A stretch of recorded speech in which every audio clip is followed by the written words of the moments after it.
One of the things that I'm really curious about is, you keep hearing about all the layoffs that are going on. I think Ford just announced 3,000 layoffs as they're moving away from gas cars to electric cars, and you hear lots of stories of companies who are laying off thousands of people.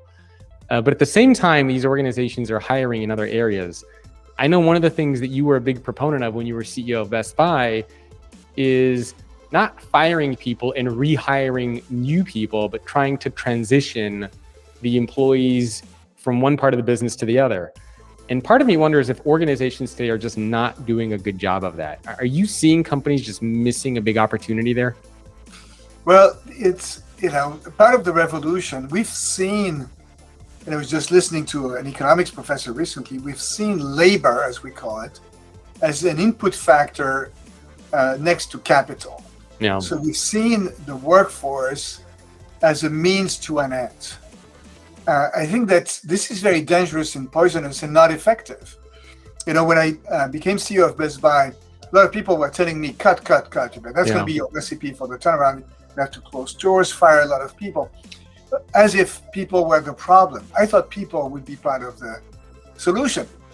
And oftentimes, when things are not going well, you hear these headlines about, company X or company Y is reducing headcount, is firing people, like if this was an accomplishment. For me, headcount reduction, number one, is the last resort thing you do. Once you've exhausted everything you could do to grow revenue and cut non-salary expenses, which is all of the non-people related expenses. And then, yes, redeploying is, because otherwise you assume that there's something technically flawed, fundamentally flawed with the individuals you're letting go, and somehow there's a new shiny object.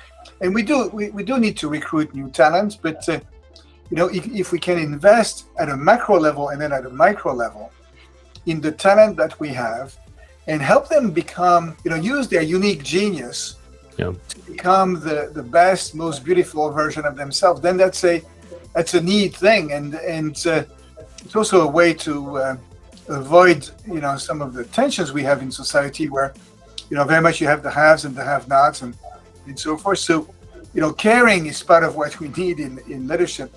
It's not to the point of naivete, but I think that, there's a there for sure.